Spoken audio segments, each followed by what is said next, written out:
Hindi naman daw pakawala na itong si Sara Duterte si Kiko Barsaga. O malay natin, 'di ba? Malay natin, meron kang isang pakawala at yung isang yon, ang pakawala naman niya ay si Kiko. Konektado pa rin. Hindi daw niya pakawala. O talaga?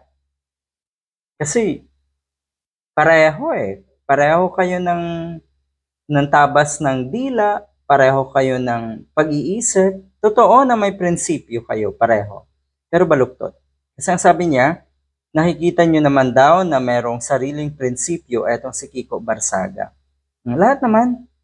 Wala namang monopolya sa taong kung sino yung totoong may prinsipyo. Ang tanong kasi, tuwid ba yung prinsipyo mo? Kasi yung prinsipyo niyo baluktot. Yung mga katulad ni Kiko Barsaga, pag sinabi mong normal yung taong yon, ikaw ang may problema.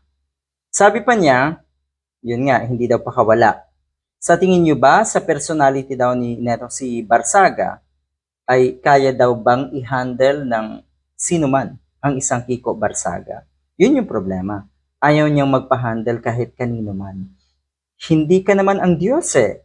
Sa Kongreso halimbawa, kailangang sumunod ka sa mga rules, sa mga patakaran sa Kongreso, sa Kamara. Pero hindi ka sumusunod. Yan ba ang gusto ni Sara Duterte? Yan ba ang prinsipyo ng isang Sara Duterte na ang isang tao ay kahanga-hanga kung hindi pwedeng i-handle? Diba? Kakaiba rin. Makikita nyo naman na meron daw yung independence daw na itong si Kiko Barsaga sa pag-iisip. Totoo, kakaiba.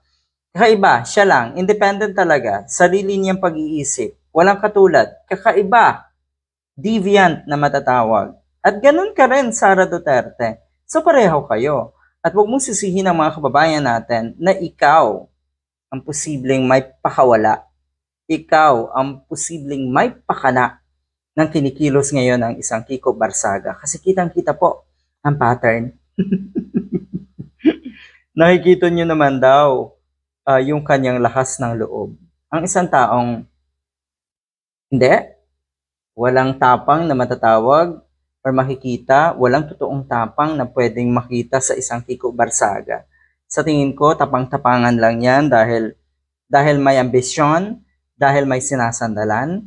At yun nga, baka pakawalan nyo nga kasi talaga, kaya medyo malakas ang loob. Pero kung sarili lang niya yan, naku po, diba?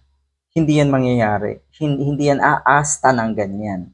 At yun na nga, nakikita nyo naman daw na merong sariling prinsipyo etong si Kiko Barsaga. Ikaw din, meron kang prinsipyo rin, Sara Duterte. Baluktot lang.